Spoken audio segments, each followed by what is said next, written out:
Hi, everyone. Thanks so much for joining me on Wavedash 16. Today's topic is life as a Tekken content creator. And we have two returning guests and one special new guest on the show. But anyway, I'll let you guys introduce yourselves. Go for it. Who's going?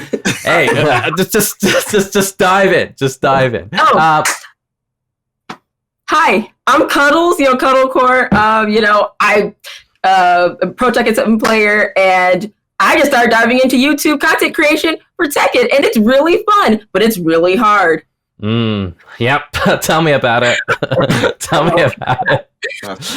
All right. And we also have, returning, as always, Spag. Hello guys, my name is Spag. I'm a commentator, and I don't know, I'll do other stuff too. Just things, general stuff here and there. I like your haircut, by the way.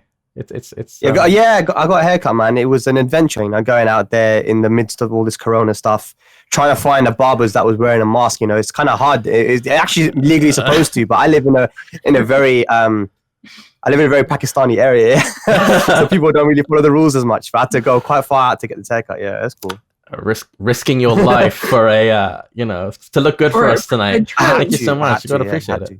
Gotta appreciate it.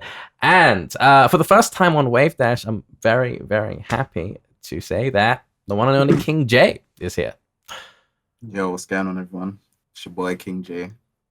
I'm here. Man. It's great to have you. It's great to have you. And I guess let's just jump into it. I mean, I have a bunch of questions, and the topic, as I said, is life as a Tekken content creator, and we've all been at this for like a number of years now, either as a competitor / streamer, content creator, commentator, competitor. I'm not a competitor. I'm the only one of you guys that doesn't compete in any way, shape, or form whatsoever. But I'm more on the YouTube side.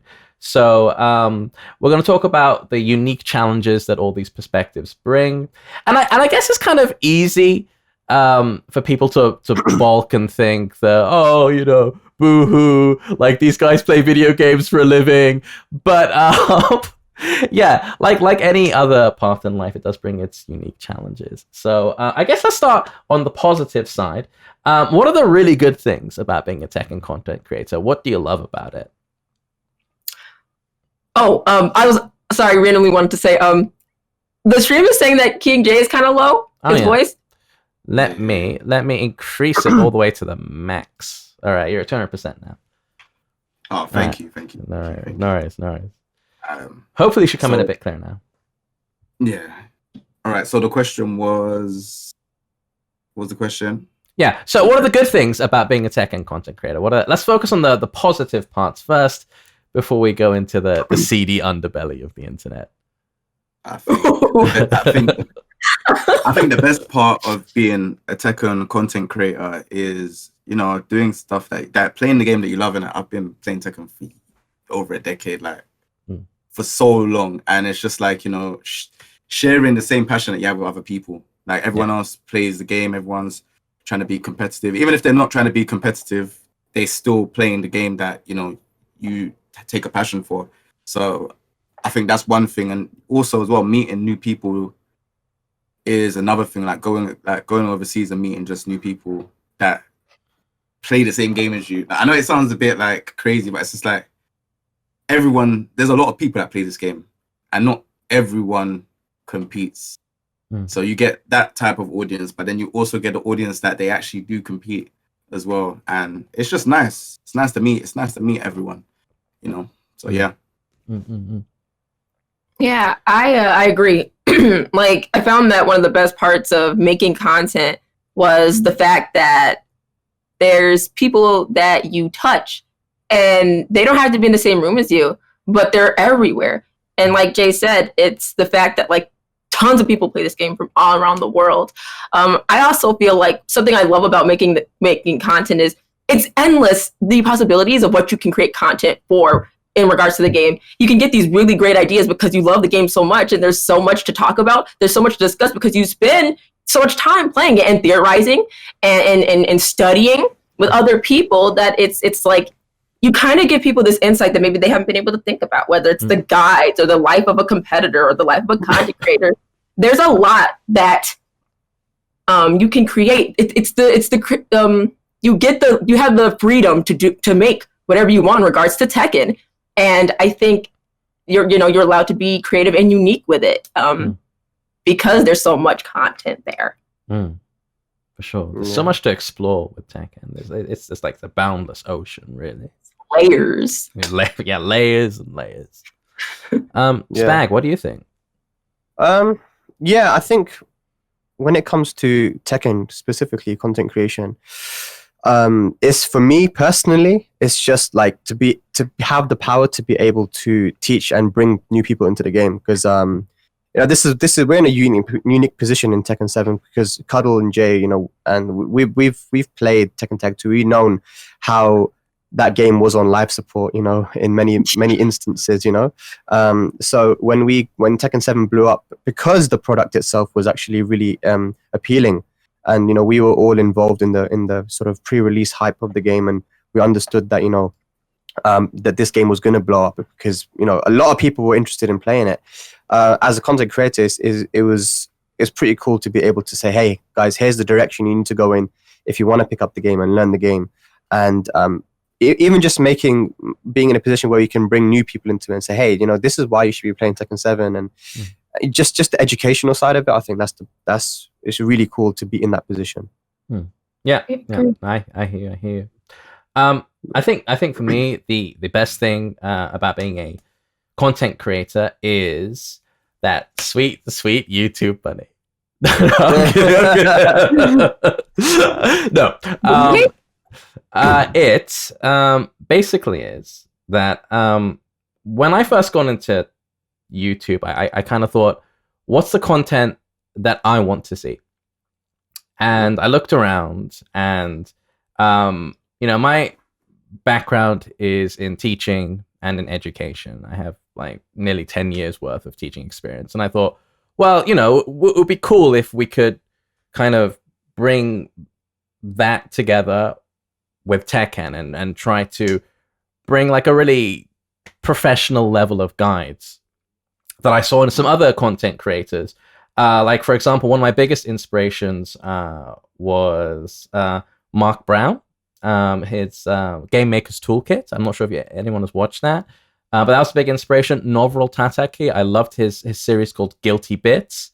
And I thought, yeah, like, what if we had something like that for Tekken? Something that could really go through a character and succinctly express everything that made them strong. Because I know when I got into Tekken, I was completely lost. Like, were it not for the community in London who carved this path for me, I would have been like, how do I play this game? What do I do? What's good? What's bad? And it was about giving to, I guess, the global online community what I was taught in the first place. So it's always the same way. Like, a teacher teaches their pupil, and the pupil teaches someone else, and they become the teacher, and then so on and so on and so on. And it's just a cycle that repeats itself, and it's really rewarding to be a part of that. Yeah. I mean, for you guys, I'm sure you had a teacher. Who was your Tekken teacher? The arcade. Losing the pounds. That was my teacher. Putting your pounds down in the machine, losing. You have to get the arcade. Yeah, that's my section of, like, when I first started up. Is like, there was that Starscream, Dinosaur, Cobra. Oh yeah, my teachers. If you don't hear Fox in the background, that's like South London Foxes. God, we have foxes in London, like North London too, man. Like, sometimes when I'm going home, you'll just see a little fox pittering across the road. I'm sorry, because they're going mad. The real Steve Fox.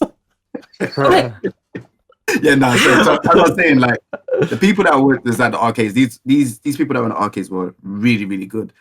And when I was playing, I was amongst friends that we was casual. We didn't know what combo was. We just wanted to just win. That was it. But when I actually went down there, this was like, I think Tekken 6.0. This is when Bob can do down forward 2 and it launches. Like that one. that cheap one. So yeah. So like I learned from just putting pounds down. I'll go down there with like £10, £20 note, and I know I'd happily lose it, knowing like learning stuff, like watching them, learning, and it was exciting for me. It was an exciting new experience. This is when YouTube and was Justin TV? I don't even think was Justin TV around or Twitch. I don't think so. It might have been like maybe a couple years later. It's kind of 2011. That's what I'm saying. 6.0 was I don't know when. I'm unsure when it was, but yeah, this is that basically when you couldn't just go on YouTube and learn stuff. You literally had to go to the arcades and ask questions, watch people play, and yeah, it was savage. It was savage. You go down there and you know you're not on the same level as those guys, but you'll go and put your pound there and just you're paying money to potentially lose, but you're still learning. We've been preaching that forever. You have to lose. You have to lose to understand how to win. You have to understand like what you're losing to, especially against some of the best players. And you said they were at the arcade. So what better way to learn than to get your butt kicked by pros who were there, like the elders, if you will. And makes sense to me. I didn't have that. I didn't have an arcade scene. When I started when I started playing tag, competitively, I didn't really have teachers. I asked questions here and there, but I really just learned by seeing things that players that were stronger than me. I saw things that they were doing and I would think okay, they're stepping a lot. They're moving a lot. That's how they're avoiding all this stuff. And then I would start applying that stuff myself. Yeah, I honestly didn't really have a teacher, but there were people I looked up to, and NYC Fab was somebody that I really looked up to, and I still do. That's a name I miss. That's a name I miss. What's he up to these days? Okay, so he still plays, and he's as sharp as a whip. But the thing is, I know that life. I mean, he works, and I miss him because that's somebody I really look up to. The way he plays, the way he carries himself, and he was a black pro player, and that's somebody that looks like me, and that's the kind of a role model I wanted, and I got it. He's super cool. I always learned a lot from his Steve play, and I've always wanted to meet the guy. He always seems so articulate and intelligent. So I hope I can have him on this podcast someday. That would be a great honor, actually. He'd be so chill. He would have no problem. I know he wouldn't, as long as the schedule is all right. Yeah, all right. I'll have to drop him a line. But yeah, Spag. I mean, is there anything you wanted to kind of chime in there? What's that with the biggest? Sorry, where did you learn Tekken? Is that what you're asking? Yeah, exactly. Who was your teacher? Who's the teacher? Yeah, like Cuddle, I didn't really have a teacher, right? I didn't have someone that was there coming giving me the direction where to go with the game. Would have been very useful, but because we just persevere and you kind of trial and error thing. And like I mentioned in the previous podcast, that I had my group of friends that I knew from online, Fergus being one of them, and we just played a lot. We learned a lot. We used to have a Skype group as well where we all used to talk to each other, and Bronson was a part of that group as well. He joined. He's a great guy, Bronson, man. As much as people like to meme him and he memes others and talk shit and stuff, but he is actually very, very, very good at the game. He's a champion. He understood the game really well, and he would have this kind of sometimes harsh way of teaching you that what you're doing is stupid and this is what you need to be doing. And even if it was just a sentence, you should be doing this. I remember one specific example. He was like, if you're getting hit and you're not backdashing in certain scenarios, then you're doing something wrong. Just the very basic backdashing is kind of free in Tekken. It's one of the most important things to understand, that this is a game where you can block while backdashing. It's very rare. It's very rare. But it's specifically in the situation where you got hit and you were just holding back. In some scenarios, if you were to backdash to create space, even if you don't get out of a mix-up, it mitigates the mix-up that you do take. Absolutely. For example, I don't know, you get hit by Kings 2-1 in Tag 2. If you backdash, then maybe in certain scenarios you'll be able to get out of a throw mix-up. Certain things like that. So it was small little things here and there that would add into adding into your fundamentals. And I had Bronson and Fergus and all these guys, Mr. Adamo, and we would play a lot with each other and learn. And just streaming as well was a good way to learn, because you have the chat to help you with what's that on block, or what should I be doing here, and then they'll just give you tips, and you just, the more you play, the more you learn, and that's how it was for me. Yeah, cool. Yeah. Like Jay, you were mentioning earlier putting down the pounds. I think I just left London as you were entering the scene. Which was it? Was it the Troc that you were going to, or Hog, Heart of Gaming? Like, no, I think I remember seeing you a little bit. I think Tag 2, start of Tag 2. I think I came like just literally for like a month or two. I was living abroad at that time, just for a little bit though. I think so I started. I was going to Trocadero. That's closed down now, but I was getting to Trocadero. Yeah. Every Friday, that's where all the top players will come. That all the other days they don't come. Top Friday. Was it Tekken 6? Bloodline Rebellion? But not before Tekken 6.0. That's where I first come. And then Tekken. Oh, really? Okay, so that's okay. We would have probably crossed paths a few times there as well. Yeah. So Inti was there. Like Inti, Reinhardt. Cobra. Everyone. Dinosaur. Ezzy. Yeah, all of them lot. Yeah, they will all be there. Yeah. What an arcade scene. Jesus, I wish I had something like that. Whenever anybody talks about it, it's glorified for good reason, because this is literally where you learn from the best. They're all in one. Yeah. They're all in one location. And I think that's why people were always like, man, gotta go to Korea when Green Arcade was a thing, because all those powerhouses you literally could just learn. You sit in one arcade room and you could just learn from everybody. And I miss that. That's so cool. For sure. I'm not gonna lie though. I feel like it was a very expensive way to learn. Oh yeah, how a pound? A pound of credit? Yes. A pound is like $1.30. That's yeah. It was definitely a very expensive. But I think back then for the Tekken 6.0, I think it was £1 for 1 credit. Yeah, and then a pound for 1 billion. Then they reduced it. A pound for 2 credits. Yeah. So that was an expensive pound. Yeah, it was. That was expensive pound. But that puts the pressure on you. You got to make it last, especially if you're on a budget, especially if you're a uni student like I was. But like, having an arcade, it's the reason why the players in Pakistan now are so strong. It's the reason why the Koreans were so strong. It's the reason why Japan has always been strong in any fighting games, the arcade community, because your best teacher is the person who just beat you. And if they're sitting right next to you, then you just this immediate feedback right there, and you build a community. You build a dialogue, you build a conversation, you make friends, you make rivalries, and those rivalries are important as well. I mean, I know I wouldn't have gone better were it not for some certain friendly rivalries, even unfriendly rivalries. They're very, very important. They are. Yeah. One key thing I would like to add before we move on. Sure. After when you're there and you're playing against these top players, after the arcades close, we all go to a Chinese restaurant called Wonki's. Yes, shout out to Wonki's. Shout out to Wonki's. Sick. Yeah. So we all used to go there, and that's when everyone used to be like, we'll talk about the game, we'll talk about like that's how all of those players have got so like they're so good, because they will play. Someone's head will get bust. We'll go to Wonki's. And then we'll just discuss like, I done this because of that, and that's how everyone got really, really good. Immediate feedback. Yeah. Immediate feedback over cheap, tasty Chinese food and really rude waiters, like just crazy rude. Yeah, crazy.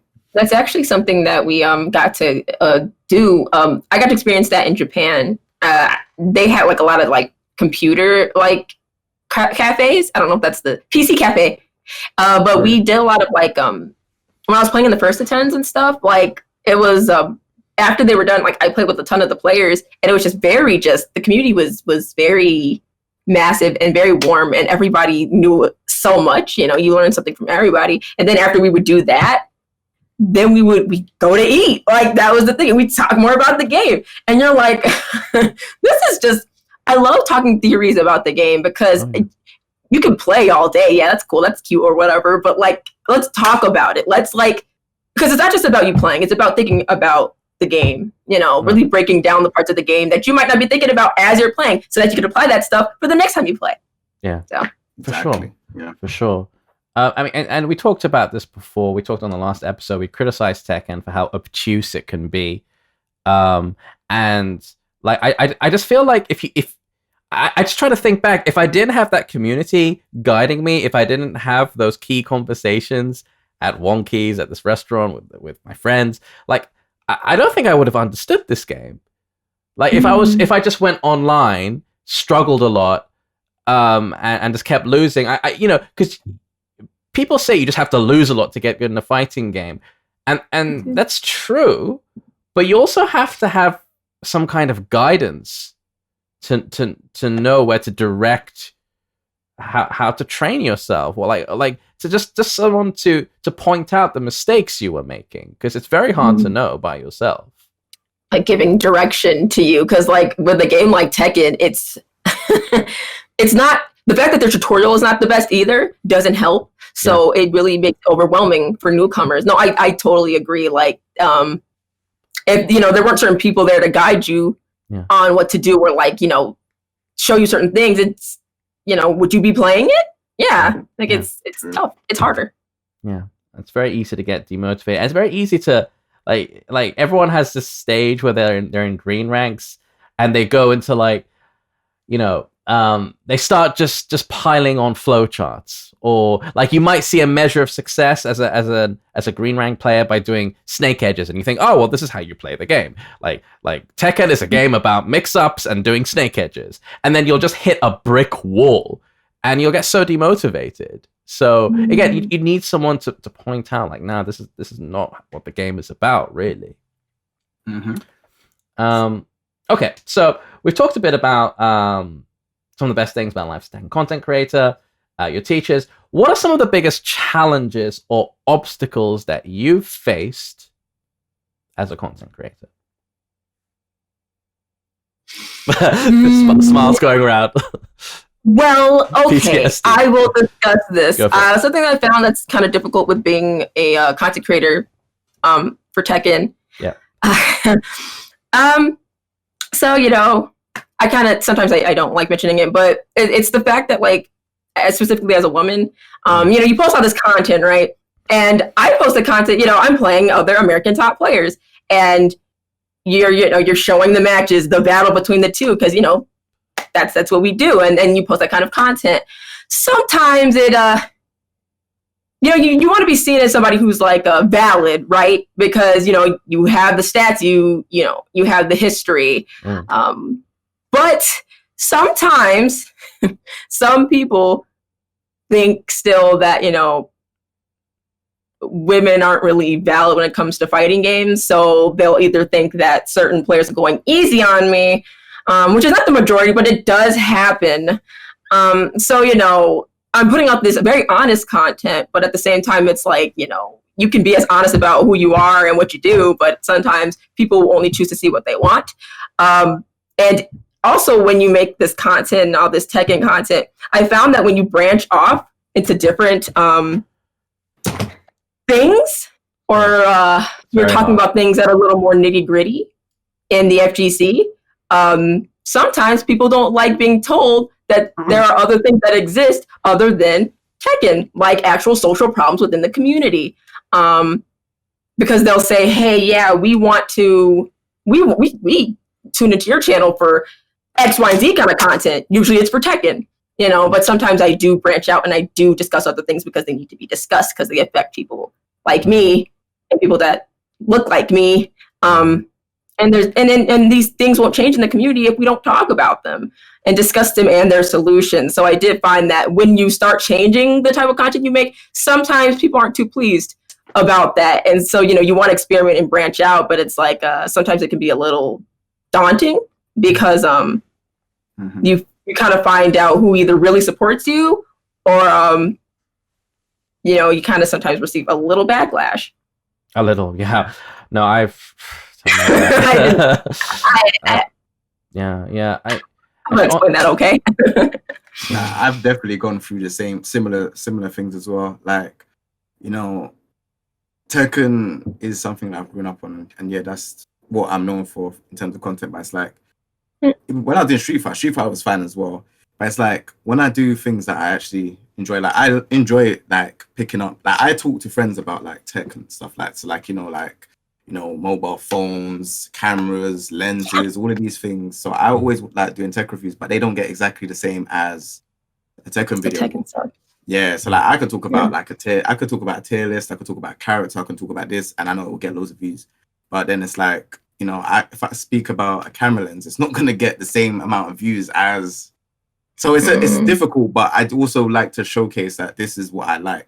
If I want to speak about, like for example, I like Final Fantasy, but people don't know that because I don't project it on my channel, so they won't know. My favorite game is Chrono Trigger, but people won't know. Is it? I didn't know that. My favorite, one of my favorite games I think is way ahead of its time is Total 1 and 2, but people don't know that. Total number 2. Total 1 and 2. I think Total 2 is my most favorite, but people won't know these things, and it's like it's the only reason why I feel like it's hard to kind of showcase these things is because it's like when you put Tekken, you're pumping them with Tekken. It's like something else. Nah, that's not what I want. I want Tekken, and that's how they move. So it's hard to kind of change it up, and so I'm just doing it. I don't care nowadays. I just do it. If there's like 4 tech reviews and it only gets like 200 or 300 views, I don't care as long as the people that do support me, they will know that this is what I like. Yeah, do you know what I mean? So that's just the way how I do it. It's very hard, actually. Even if you're speaking exclusively within fighting games, I mean, not even to other genres of games like JRPGs like Final Fantasy, but even within fighting games, you might get a backlash. Like most Tekken players seem to only play Tekken. It's mad because Noctis is in Tekken. Right. Where did he come from? He's for you. He's for you. What game did it come from? Yeah, it's for example, I like recently I saw this massive outpouring of support on Patreon, which is massively appreciated. But just before that, I'd started a Killer Instinct series, and I noticed like a few weeks into it, my patrons were just dropping off because it's like, we're not paying for this, we want to see Tekken content, but it's like. KI is a really good game. Give it a shot. Try it. Like, this is why I'm making these videos. It has really good netcode, But yeah, I mean, the situation's been totally reversed on that front. But that was actually really demotivating for a while to think that you're so stifled and kind of pigeonholed into exclusively making content for this type of for literally just one game. And at that time, there was nothing really going on in Tekken. I mean. Offline tournaments were kind of dead because of Corona, basically, and I thought it was the best move would be to make content for a game that actually has good online, and what better than KI. Also, I just love the game, and I want more people to play it. But it's very rare to see a content creator that's crossed that bridge from fighting games to other games, like to become a variety streamer. The only person who I think has successfully done that is Maximilian. And Aris, Aris, of course, Aris. But people tune into Aris. I think this I think lies at the heart of this is that once you get to a certain level, people will tune into you for like your personality, for who you are. And you cultivate this, like the biggest YouTubers have this cult of personality, basically. And they're very charismatic. It's very hard to do, actually. Everyone can do it. I'll tell you what, though, man. With Aris, if he cared about the views, if he cared about, the numbers and all this kind of stuff, which a lot of content creators do lose sleep over, then Aris would not have got to where he is. Exactly. Because I remember... You have to be passionate about what you do. Aris used to stream Tekken Tech 2. He got like 200 or 300, 400 viewers when he would stream that game. And he goes, you know what? Fuck this game. I don't like it. I don't like this game. So I'm not going to stream it. I don't care. I don't care if you don't. Yeah, I don't care if I get more viewers watching this game, playing this game. I don't give a fuck. I hate it. It stresses me out. I'm going to go play Dark Souls. I'm going to play someone else. his viewers dropped to like 50 viewers, you know, when he was playing other games. But then what happened? He didn't give a fuck. He's like, you know what? I don't care. I'm gonna keep playing. I'm gonna do what I enjoy. Persistence. I'm gonna just do what I enjoy. And he did it. And obviously, he's a genuine person as well. He's not faking nothing. So he's just gonna do his thing. He's gonna enjoy it. And because of that, and like you said, because of his personality, his stream grew and blew up. You know, so it was a very natural thing. Of course, there's a lot of work put in. You know, shouts to No Pants as well for like the YouTube video, because you know he's been managing the YouTube, so a lot of work went into it. But of course, it did begin with Aris just saying, you know what, I want to do what I enjoy. So I think that's maybe an obstacle that a lot of people do face in content creation. Yeah, it's true. That's one thing as a content creator, is that you literally just have to just go in and do it. That's literally it. Like, and that's one key thing that Aris done. I see him playing Def Jam, the fight from New York, and he made me laugh so much. And I was just like, nah, this is hilarious. But you wouldn't think like playing Def Jam would get many views and a lot of attraction, but it did, just because the way how he is. So yeah, personality. Yeah. It's just the Chris. I mean, I saw this comment right now. Aris just got lucky. No, like first of all, it's he, like, as Spag was saying, he was always genuine to himself and what he loved doing, and that came through. If you don't love what you're doing, the content you create will never be good. And he's consistent. That's another really important part of being successful. You have to be consistent. But the guy will just make you laugh. You just tune into his stream. It doesn't matter when you tune in, he'll make you laugh. I mean, you can't say that's lucky, man. The guy is genuinely entertaining, talented, and it wouldn't be reflecting in his viewership if he was just boring. You know what I mean? He's a funny guy. Like, it's all right. You know, somebody had a terrible take. It's all right. You can have your opinion. It's all right. It's cool. No, but you know what? Let me just say something. The most funniest thing about Aris, is his webcam. Or whatever he uses. The green. He doesn't care. Night vision. Green. There's got that cute, like Spaggers got it. The green thing in the background. And I think he's got the fan spinning or something. And he's just there like this. But that just goes to show you have to have all the bells and whistles to make it happen. What made it happen? His personality, man. His personality. Hey, the new camera is not really doing much, but it works. The interesting thing about Aris is that whether as a streamer or as a commentator, he breaks every rule in the book. But he still makes it just because he's that damn good. He's that funny, and he's that entertaining to watch. You know what's really funny as well is that back in Tag 2, I remember I was I don't know how it happened, but I was talking to Aris, and he joined our lobby of me and a few other EU players in our Skype group, and we were just playing for like 3 hours, 2-bar Tekken on Tekken Tag 2, and he was chilling, man. He's chilling, talking, and shit talking and stuff. It's cool, man. It's I don't know. It's there's a lot of things that go into it, like Cuddle was saying. There's a lot of things that go into being successful, but I think the being genuine and sometimes not caring about the numbers really does pay off. For sure. You just got to turn a blind eye to that, and it can be tough when you think like, oh, how am I going to pay the bills? If I put X amount of time into it. But you just got to be genuine. You just got to stick to it. You got to be persistent, and you got to do what you love. But yeah, we're kind of we're turning this into an Aris simping podcast. So let's. He's not gonna like. We can all sip all day for Aris right now, man. We'll sip on Aris all day. I'd love to meet him someday.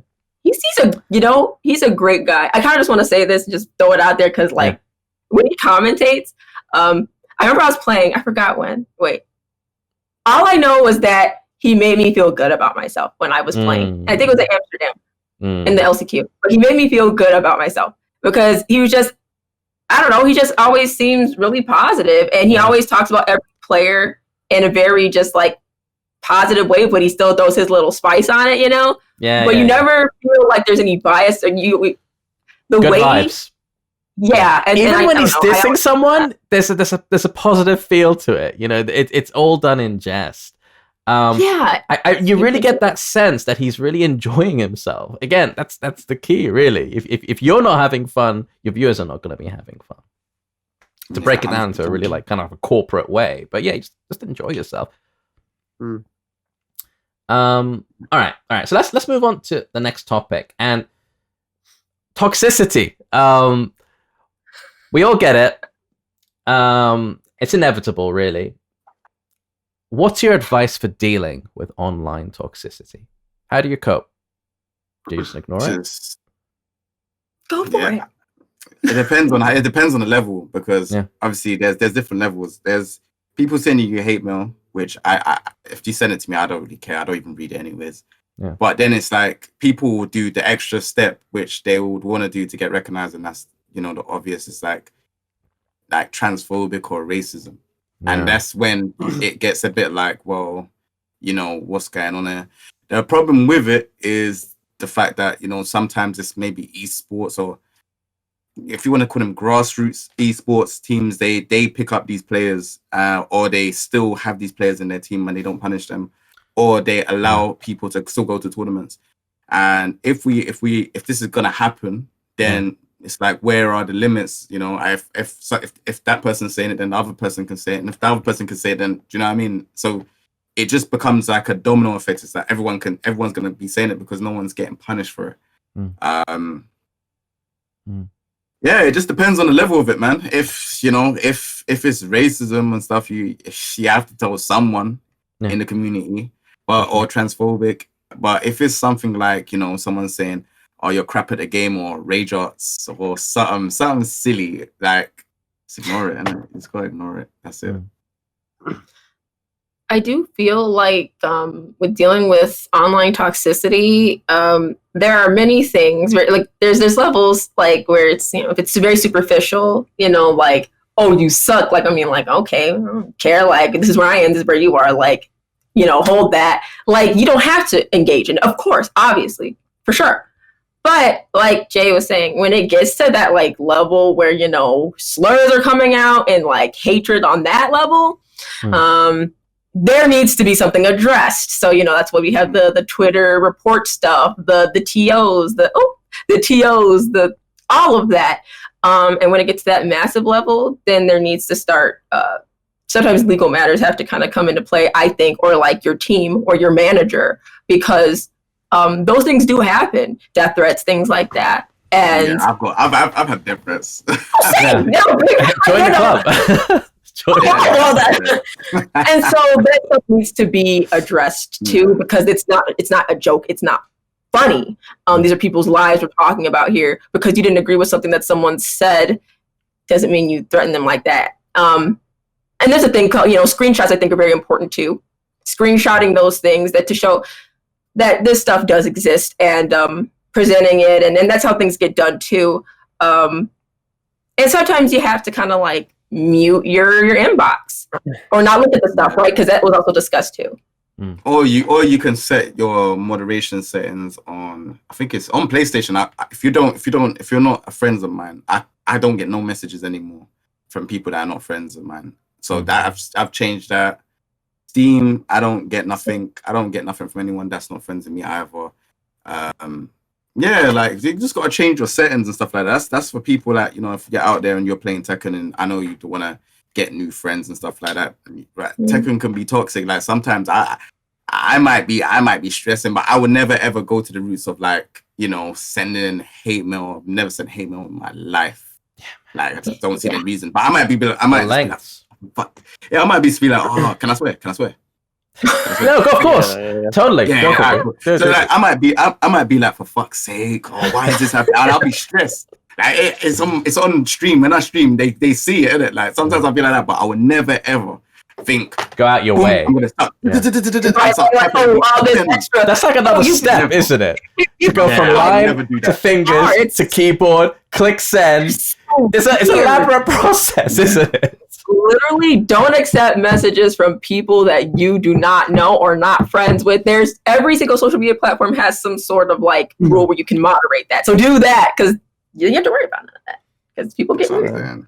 I think there's two things to consider when it comes to online toxicity, right? So obviously, as most of you guys know, I'm a commentator, right? So I do have a lot of screen time, and I also have been able to see a lot of things on chats and you know, everywhere, you know, YouTube comments or whatever, Twitter, blah, blah.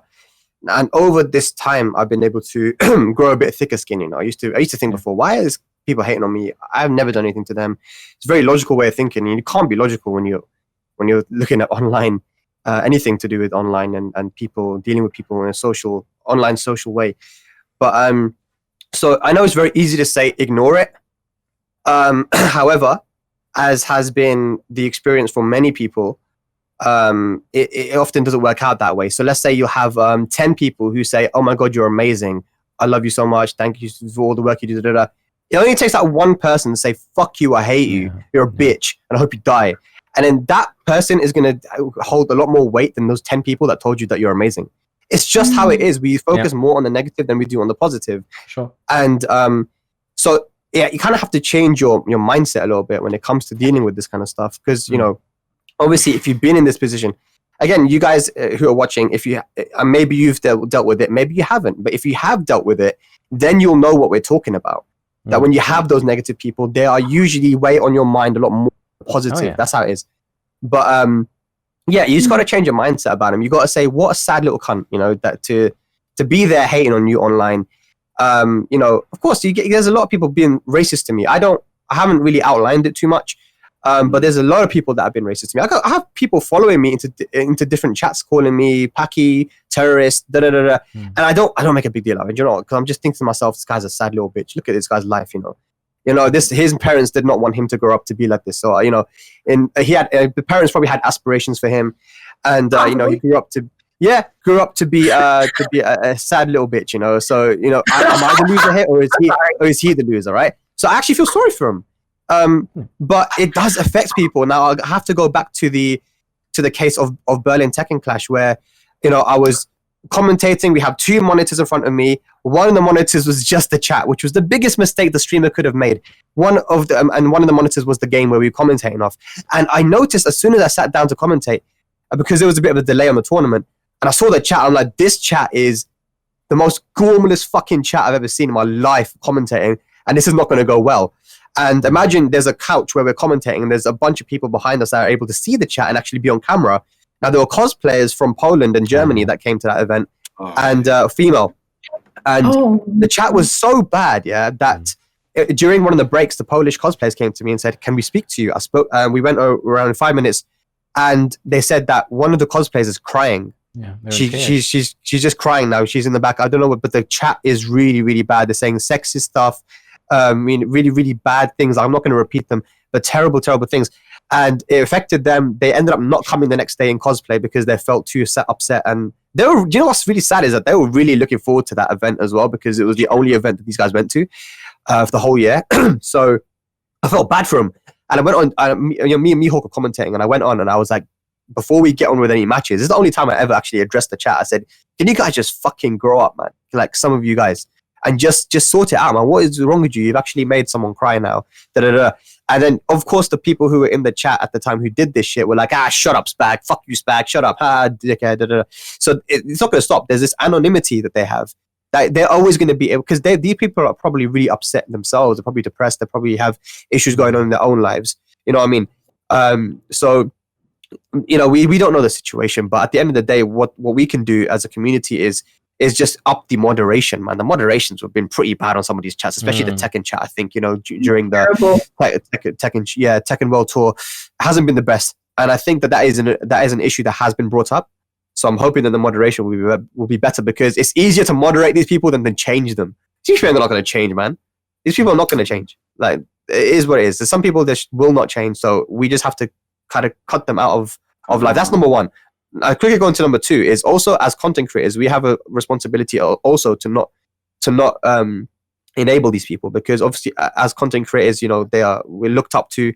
A lot of people say, hey, you know, they follow us, and if we were to say, hey, you know, this guy here is a dickhead, da da da da, fuck this guy, blah blah, then usually those fans will go and jump on them as well. So that also adds to online toxicity as well. So there is a responsibility on content creators to try to be a little bit, you know, to try to not enable their fans to do that kind of stuff as well. On that point, though, at what point do you think there is a time when you just have to point out unacceptable behavior and say, no, this will not do. Ton of times. Yeah. Sometimes I custom on my stream and just ban them. I ain't got time. That's the best way for me. If I see something stupid, I would just say something and just leave it as that, because you just don't have time. You don't spend your time streaming, producing all of these graphics, doing all of this stuff to sit there to have one idiot just come in and try and ruin the whole day. Because there's people there that are coming to watch you because they generally like you. They want to see what you're coming out with. And then there's this one person that will just come and just try to spoil it and think they're funny or whatever, but no one is there laughing with them. So you just look like an idiot. You know, you just also ruins the tone of the chat. Yes, and before I used to get annoyed with it because in real life I don't take that type of rubbish. But it's the internet. So now it's just like, you know, you can't. What are you gonna do? Drag them through the internet? Like, you can't do anything. So you guys are just ban them and just get on with your day. So it's just whatever. Just move on with it, you know. Yeah, I think. No, sorry. Go on, Cuddle.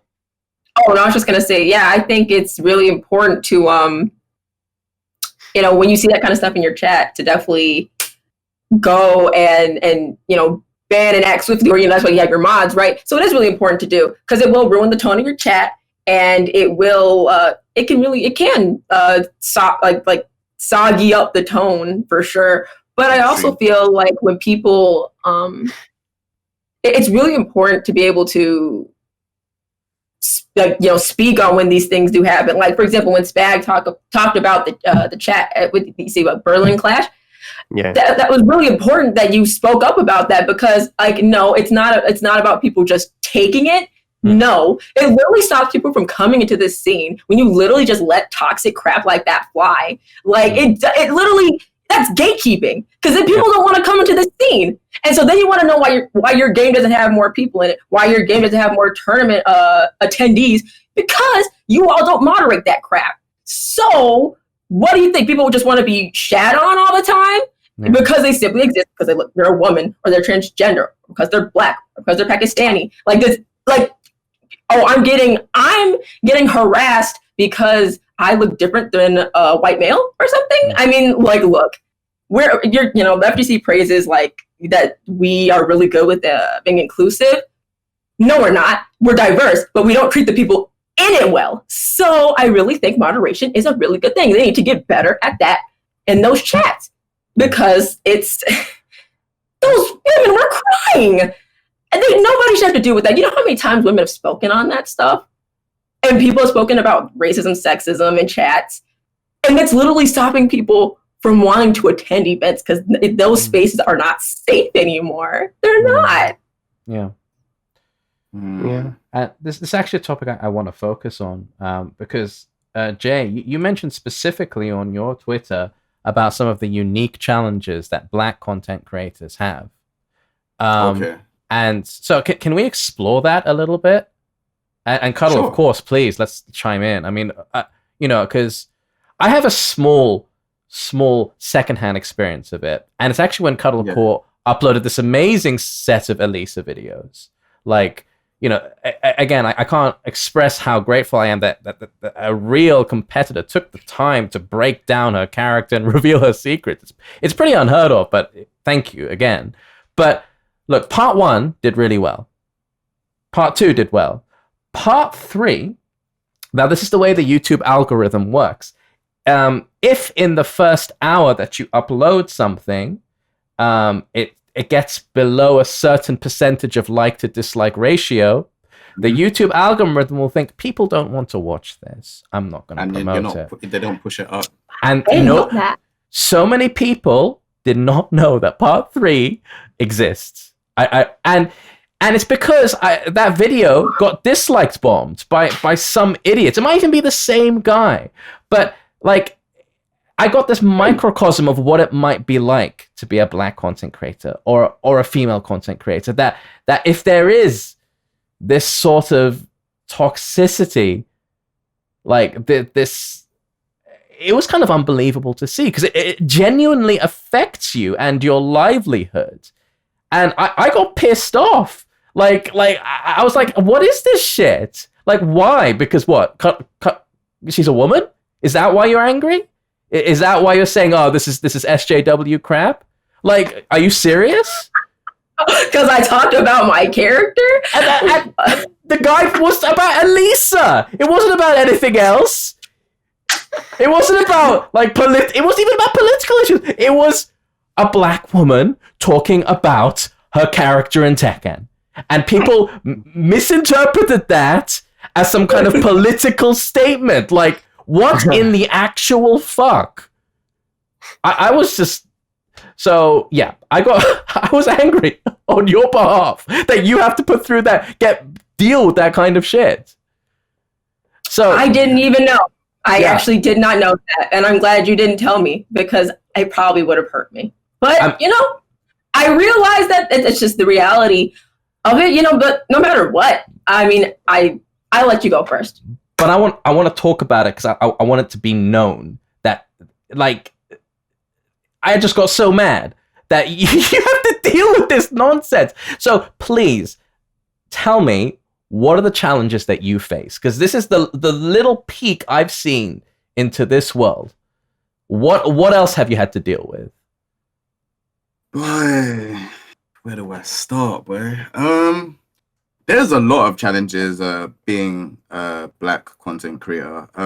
Most of the time, a lot of the stuff that happens, I don't really like to say because it's a lot of the people say, "Oh, we're talking about this again. We're talking about this subject. We're talking about this subject." So most of the time, I just grow a thick skin with it. I'm just like, "All right, cool."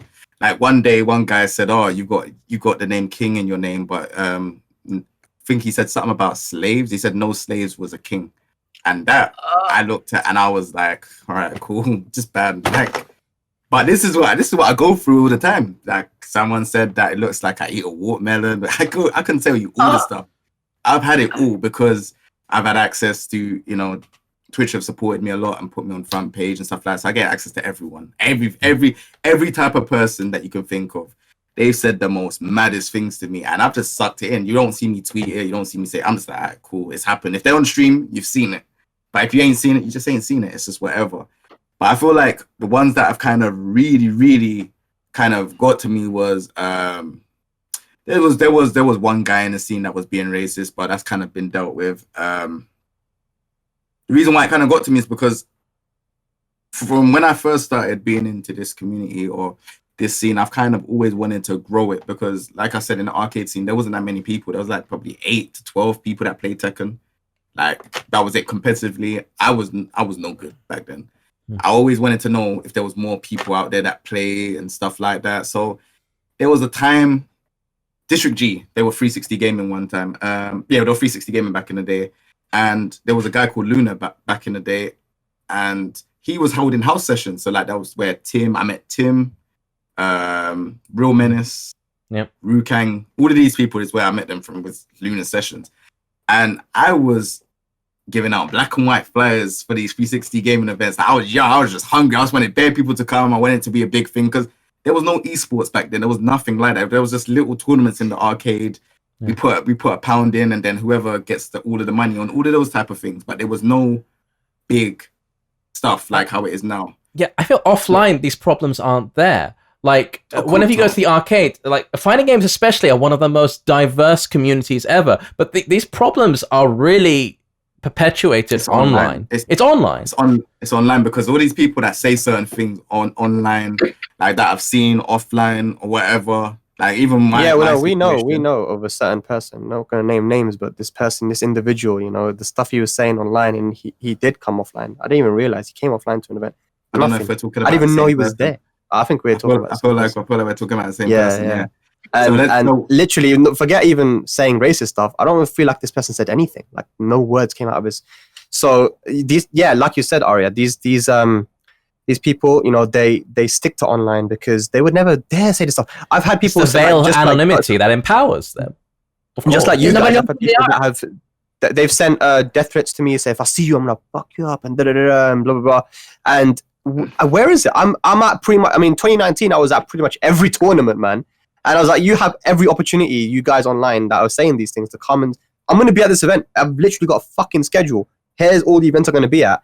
And, where are they? None of them. So, they're just sad people, man. They're sad. They're not going to stay online. The worst thing is the same person that you're talking about was saying stuff about me, saying stuff about my girl. I was at the event versus fighting with my girl. The guy never come up to me and said nothing. And I was like, mate, listen, this don't think it's the same King J that laughs around on stream, you know, like I'm here. Didn't say a word to me. And he's not the first person to try it and do stuff like that. There's other people that have from back in the day to now, like, and then every time I have never ever been that person to be like, oh, I'm like, try me. Say all that stuff online. That is cool. Try me offline. Try me. Like I've been to tournaments. I've been to tournaments for over a decade. Tournament. The ones I can go to, I'm there, and I say I am going. If I say I'm going, I'm there.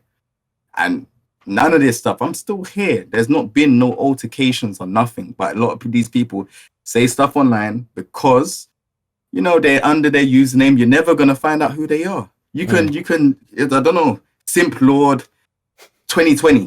You can call him whatever, and he can say to me that Jay, you eat blah blah blah. I will never know who you are. And then there's some guys that are actually brave that I will say it, and you're thinking, but I know who you are as a player. You're not like that offline, and they'll come offline and not say a word to you. They'll probably be like, act like you're not even there, and it's just like, well, it's like two different personas. So Yeah. I want to ask, do you ever feel like you've had opportunities taken away from you or not given to you just because you were black? Yeah, 100%. I feel like doing content creation has got me to the fact that, bro, like, even like I'll say recently, what Michael Murray retweeted me doing the Teach Me series, like, and obviously Teach Me series had like big people, like Cuddle was on, Ash, all these people on, and they were the people teaching me how to play with the character. And that's cool series. This is the first.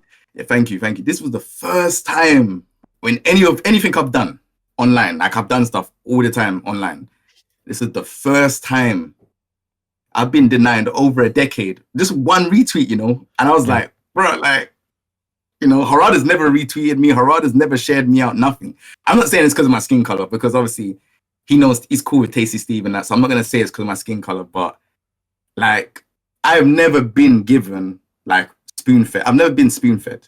Like all the times when I work, if anyone knows how hard I work or how hard, like I put in a lot of work. I'm tired most of the time, but I put in a lot of work, schedule a lot of uploads.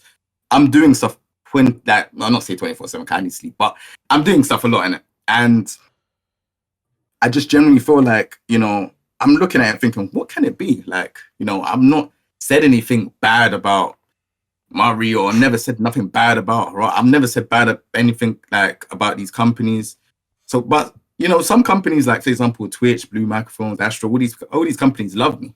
But then the people that I've made content for from when I was very, very young, to now, still ain't really putting me on. But you know, like I said, maybe things are changing and maybe they don't know. I don't know where it is, but I feel about Bandai Namco specifically because they don't promote any content creators really, and I feel that might have to do with kind of an old, stubborn, corporate Japanese way of thinking. They don't want to associate with content creators, and there might be a myriad of reasons for that. And I think one of the main reasons is possibly that they don't want to intimidate people by the depth of the game. They want to be like, hey, you can dive in and you can have fun and you can press buttons and cool rage arts will happen. But you know what?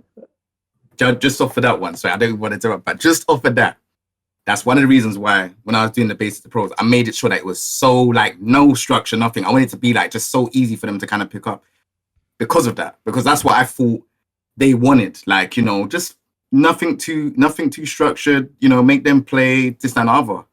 However, I don't think it was that. I just don't think they knew what to do with content creators. That's just it. Like, you know, sometimes I see Harada's tweeting out people and stuff like that. You know, people that are streaming and stuff. So I feel like they're catching on. You know, we never had the season pass before. We're getting season pass with Tekken 7. Tag 2, we had one DLC and then that was it.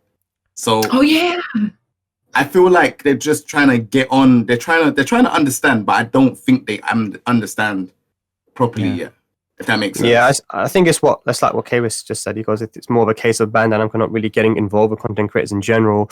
I look at Capcom as like when I see the stuff that they're doing with Street Fighter, I like that.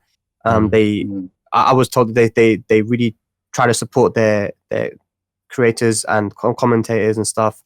And even with the shows they're doing, Logan doing the show. I think was it Logan and Femi doing the show, or I'm not sure, but it's like just a lot. It seems like it's more developed when it comes to this sort of content stuff, and Namco's a little bit behind, but I do believe that they are going to, or they have already realized that they need to work more with the creators, because like you mentioned, Tekken is a bit of a deep game, so and it's been on the content creators to really try to teach people the game and stuff, because the game itself doesn't do it. And I think just in terms of just general content, I think they've realized that they need to work more with everyone. I just think building a more positive, open, transparent dialogue with the community is the way to go, and it's mutually beneficial for everyone. It's beneficial for Bandai Namco because people get to finally learn how to play their game. It'll turn casual players into competitive players, hardcore crowd who will buy their DLC, their tickets and whatnot. Of course it's beneficial for us because we get our stuff promoted. I'm trying to think of reasons why they are anxious or trepidatious to connect with content creators in that way. The only reason I can think of is if they don't really know you as a person. And let's say if they do actually affiliate with you and start to do stuff with you, and then all of a sudden, like you guys have seen with this Smash scene, man, like there was people that nobody, like there was I don't know his guy's name, but there was one guy in particular that everyone was telling me, "Yo, Spag, I used to look up to this guy, like he was the guy of this game." I'm not sure I forgot his name. It might have been, I'm not sure though, but there was a guy. Half of the Smash Ultimate community, it was just this was the guy, and then all of a sudden, then like this stuff comes out. I mean, it's a bad look. Imagine that's the only thing I can think of. And imagine if they got involved with someone, and then this stuff comes out about them, and it just looks bad on the company. I don't know. That's the only thing I can really think of on their part, which could lead to some hesitation. Yeah, I think they've got the old model, the old kind of like release a game, you play it, you enjoy it, that's it. Whereas like I was saying, Street Fighter, they have this model of we're still pushing out, we've got a show, we've got this, like they're still really pushing it out, whereas Tekken is just like they got a Tekken World Tour, but there ain't no shows that are around it, and I think that's something that's key to keep the game still going on, if that makes sense. So like when I was in Street Fighter, I was invited to the winner stays on and stuff like that, and those are things that keep the game still going on. It keeps the game very interesting. So yeah, hopefully there's more Tekken shows that come out and stuff like that. So yeah. Okay. Is there anything you want to add to this idea of community and Bandai Namco having more of a dialogue? Does anyone want to pitch in anything to that, or just more shows? That's it. I think more shows would be really great. That, and just one more thing, just like this. I mentioned it last time, but just the Tekken Twitter, use it in a better way. I don't know. You kind of post the odd cosplay of someone that doesn't probably play the game at all.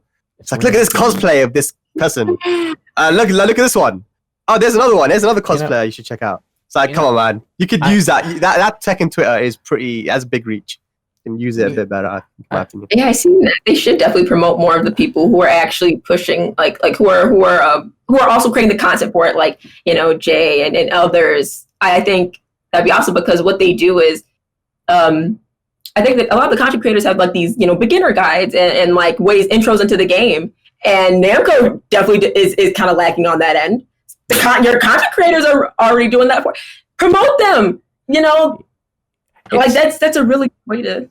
It's weird because even in they had like a trailer for Tekken 7 recently, and in it there was a little part which was like, join one of the biggest fighting game communities in the world. But like, can you do you know how much it would help the Tekken scene grow. If imagine you go to the Tekken 7 menu and in the bottom right, they were just like, hey, check out this new series by King J. You know, he talks with every new player. He talks with like top players from around the world about how to play your character. Do you know how much that would help people get into Tekken? Like, or just like a retweet on the official Tekken Twitter. By the way, what the hell is the official Tekken Twitter? What is it trying to achieve? Other than existing? I don't know. But I feel like they have the BN Esports Twitter as well. So but that's specifically for Tekken World Tour, though, isn't it? Like you know, Capcom Fighters, they do like everything. I feel like Bandai Namco Esports and then Tekken, if you were to merge them together, you would get something similar to Capcom Fighters. And I think they've chosen to do just on that one channel, which I think is probably the right thing to do. I know they made this esports Twitter thing because they've probably been told that we need to separate Tekken World Tour from Tekken, from other Tekken stuff. So let's have a dedicated stuff. So let's have a dedicated Twitter for all Namco esports, so Dragon Ball Fighters, Tekken, and all the other stuff. So they want to maybe concentrate on other stuff outside of World Tour, which is fine. You know, I'm not saying use Tekken and flood the Tekken Twitter with stuff about the World Tour, because of course with Tekken, with World Tour stuff, you're going to be posting clips of, and this is something that, you know, I've had to do when traveling when working at Tekken World Tour events, is that you're given access to the Tekken Twitter account, right? And you can and you have to post pictures and little clips of hype moments during the tournament, so while it's going on. So it's really hard working. When my brother was doing it, you have to kind of take pictures, I put them onto the laptop or computer, and upload it onto the Tekken Twitter, right? So that's the kind of stuff that we were doing back in 2017-18. But with when now they've changed it to the Bandai Namco Esports, because I think they might have thought that it was flooding the Tekken channel on Twitter too much, which is fair enough. But having said that, use that Tekken Twitter if you don't want to put Tekken World Tour stuff on it. You can definitely promote content creators, man. You can definitely promote other stuff, videos, play. I love it. Yeah, man. We were speaking about this before. So underused. Like, mad artists out there, bro. Like, there's a lot of things they can promote. Definitely, like, just expand their community more, especially because there's so many people making content in every single way for their game. That could be literally the community Tekken Twitter. So like, they've got cosplay this. Oh, you're doing art this. Oh, clip of the week. Or, you know, clip of the month. Or, you know, bare different things. Or tournament clip of the... Like, just so many things. Or you can promote, like, so a simple retweet can do so much. You know, like, they have, like, 100,000 followers on their account. Like, a simple retweet would do so much for some of our videos. One other thing that's really important is the amount of people that I have seen that do not know about a scene in their community, in their own community. So people often DM me. I've said that my DMs are open all the time. I say, if you guys want to just message me, if you want to get involved in offline Tekken, message me, tell me where you're from, and I'll connect you with someone that's from your region, because I know people from all around the world now. Like most countries, I know people that play. So if someone says, oh, I'm from Ireland, I need to, I'll connect them to Fergus. Oh, I'm from the Netherlands, I'm from here. And this has been an issue, because I've specifically spoken to people about this issue, is that people do not know where their own local scene, and people that don't even know there's a UK scene that play Tekken. It was one of the biggest scenes in Europe. So imagine if the Tekken Twitter, which is followed by a lot of people, including a lot of casuals, were to say, there's a, if you are from this area, a directory, or just to have a tweet saying, if you're from this area, if you're from the Chicago area, if you're from the London, Birmingham, wherever area, here's your local tournament, here's your local scene. They do things every Wednesday at this location, and people will be like, "Wow, I didn't even know that we had a Hmong community. I want to get involved. I want to go." And that kind of stuff is very important too. So this is just a lot of things that we have been speaking about that they could use that channel for. It's very useful. But right now, just posting the odd cosplay of someone dresses up as Eliza. Hey, check this out. I mean, who's that helping? You know what I mean? Like, I don't know. I feel like they're really dropping the ball. Yeah. Sorry, go on, Cuddle. Oh no, I was just gonna say, I remember there was something that was kind of being done like that on like a Facebook Tekken page that I was on. I think it was, but like they kind of had like the different states and like the people who played and like where you could go to play. And that was helpful, but the only problem is, it wasn't ran by Namco, or, it wasn't assisted. Namco didn't assist in helping. So I think what happens is management, like if nobody else is really helping or contributing to helping them maintain this stuff, because the scene is always growing all the time, and that's where the problem comes in. There needs to be somebody who's getting paid for this and being, Just sometimes have a community manager. I feel like for a game, for you have a competitive game where a lot of the appeal is ingrained in this community. Why do you not have a community manager whose job is to push out tournaments, to help get raise awareness on local scenes? There was literally an application that they always ask for community managers. I was trying to apply, but it doesn't. It's really hard.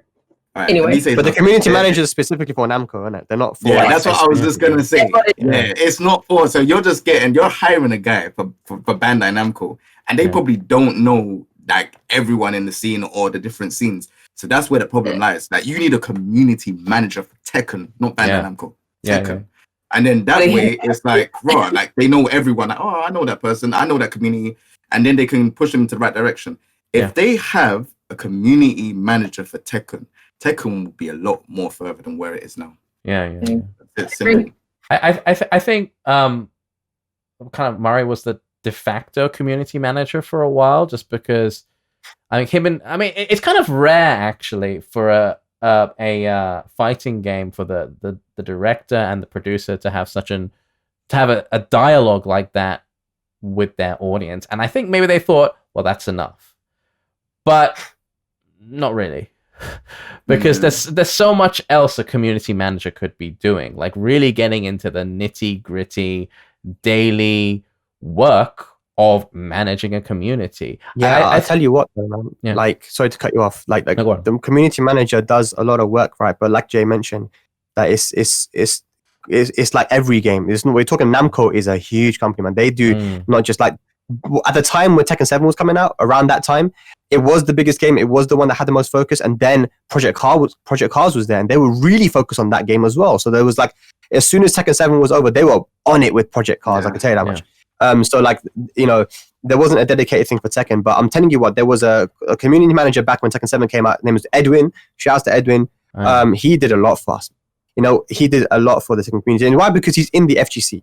So this is a community manager that was in the FGC. I think now in the UK, the community manager is not part of the FGC. So we see link. Because he just happened to be a part of the FGC. But now there isn't a community manager in the UK, to my belief, that is part of the FGC. And maybe no one in the UK Namco actually is FGC. So there'll be less opportunities. And these people gave us an opportunity. Like me and Jay, we went to the Namco office quite often. And I think having people like Edwin, Bubsy, these people working for them back then was very helpful. And I think that it's not I'm not against the idea of like a specific Tekken manager, Tekken community manager to kind of get the ball rolling for certain things, to connect people. Anyone. That it could be you, it could be me, it could be Cuddle Core, it could be even you, it could be anyone. Like literally, it just needs to be someone that has that connection, that knows the players. That's it. Yeah. Once you have someone like that, the rest is history. I'm telling you, that's the one key thing they're missing. Just someone that knows how the communities work, the different communities, and like someone that everyone can kind of go to talk to. Yeah, that's it. No, exactly. They've really dropped the ball. I think a lot of Tekken 7's success came as a bit of a surprise, and there are a lot of factors that work into that. I think probably the biggest one is that Street Fighter V severely underperformed, and that kind of opened a space for Tekken 7. And I think Tekken 7 has other merits onto itself as well. It's a very kind of crowd-pleasing, crowd-friendly game. It's exciting to watch. So it really picked up the slack and had a really positive atmosphere. The community has its issues with it, but they generally liked it because it basically stuck to the good old Tekken formula. It's still some, good ass Tekken. I mean, people like it generally, even though we complain about it. It's still a good game. So it's exciting to watch. It's exciting to watch a heartbreaker to play. But Tekken's always been like that. Tekken's always been not this one with Rage Arts and Rage Drive. Are you forgetting Tag 2? Like, bro, they didn't have all that. All they had was rage and tag team stuff, and it was hard to play because matchups, because like 60 plus. But even though we didn't have all that other fancy stuff that we have now, which I actually kind of like. I like the rage drive, but I could live without it. I was literally watching Tag 1 yesterday, and I said, "Dang, this was just straight fundamentals. We don't have no fancy the blue stuff, no nothing." I said, "This is nice." It was hype to watch. I still liked it. I don't know, man. Tekken World Tour with Wise Honey and Low High. If that happened to me in tournament and that was my qualifying match, and that hit me, listen, I'm getting an early flight back home. If I was in Thailand then, I'm getting an early flight back home. And I like it for like the viewer aspect. Like it's sick watching a rage art and zooming in and they're doing moves and it's slow motion and stuff and rage drives and stuff. I like it, but playing it. It's nerve-wracking, man. Yeah. It's nerve-wracking. Yeah. But yeah, I mean, I guess the point still remains that a lot of Tekken 7's success came as a surprise, and a lot of that was to do with Street Fighter V underperforming. On that topic, let's talk a bit about this, because I feel like there are lots of pro Street Fighter players who make a living by being a pro, but in Tekken it's much more rare. Like, it's very hard to find someone who plays Tekken competitively for a living. Even the best players in the world, like literally the best players in the world, struggle. There are like 3 people who make a living full-time playing Tekken. Whereas Street Fighter, I can think of at least like a dozen or 2 or 3 dozen. But Tekken 7, I mean, I looked for metrics on this, but I couldn't find them. But Tekken 7 has been doing better in terms of stream numbers, views. So it just seems weird to me that more people are watching this game and engaging in this game, but there are less pro players who are supported financially. Why is that, do you think? And what should Bandai Namco be doing about it? Because it seems like a massive failing in my we are less developed. You think about Street Fighter, these guys had their own Tekken 7 a while ago. Their Tekken 7 was Street Fighter 4. Yeah. And they've had all that time to develop and to go. And obviously Capcom, and we've already spoken about differences in how Capcom and Namco have dealt with certain situations, and how Capcom have been a little bit more progressive with their stuff and more in line with kind of like the way that, you know, there's been a bit more emphasis on console and PC gaming. And they were on that a little bit earlier. So, you know, they've had their development, right? And I think, you know, with Capcom CPT being, I think, supported by Sony, and they had a lot of money in there. And you know, prize pool has been an issue for Tekken World Tour a lot. It's been because I remember ranked you he got $7,000 for winning Tekken World Tour. Oh my God, you're 9. I thought it was 9. Either way, it's low. I thought it was 9. Either way, it's not fair. It's not fair, man. So it's like, you know, that was. Man won Tekken World Tour with Panda, you know. He beat me and these guys, and then he got $7,000, $9,000. It's not fair. But when I was speaking about it was I was speaking about the you know, getting sponsorships for Tekken. One thing is that Tekken has a very old player base when it comes to our age, and so I think it's like in the mid-20s, our average age for playing this game, and I think sponsors are more looking for games where the average age is a lot younger, right? You look at other games, they'll be like, you know, 12, 13, these kind of age. So I mean, that was one thing that I was told. So the kind of sponsors that we need to look for, they have to be different. They're a bit different. So that's one thing that I was told specifically is one of the reasons why it's been difficult to find sponsors. But I don't think it's impossible. Like you said, the numbers are there. So yeah, I don't know. I think being in both fields, that obviously I was in Street Fighter, I was competing for season 1 and 2. Being in Tekken, I kind of seen with my own eyes what it is, and I feel like Street Fighter had more of a connection with sponsorships. So like when you looked at the Capcom Cup, you saw that Victrix was a part of them. So they were doing like the sticks and the headset. They also had like I can't remember what there was. They had a couple people that were sponsoring them. Tekken World Tour, they had cup noodles as the first one, and we didn't really. I didn't know. Yeah, I didn't understand. I didn't understand it. Yeah, so I didn't know nothing about it. Obviously, I heard it was in Final Fantasy 15. Right. I think. Right. So I don't know if that was in the. Yeah, so I don't know. But yeah, like I feel like when it comes to Street Fighter, they know how to collaborate with brands. They know how to, you know, their networking is a lot more better than it is with Tekken. Tekken will collaborate with people that you just think, Why? I mean, they collaborated with Snoop Dogg and made one stage. You know, that was a thing. I'm being totally funny here. I mean, come on, man. Come on. I was joking. If you could have sponsored the tournament, that would have been amazing. Know what I'm saying? Like, if we could have had him behind, I'm being funny here. But, like, no.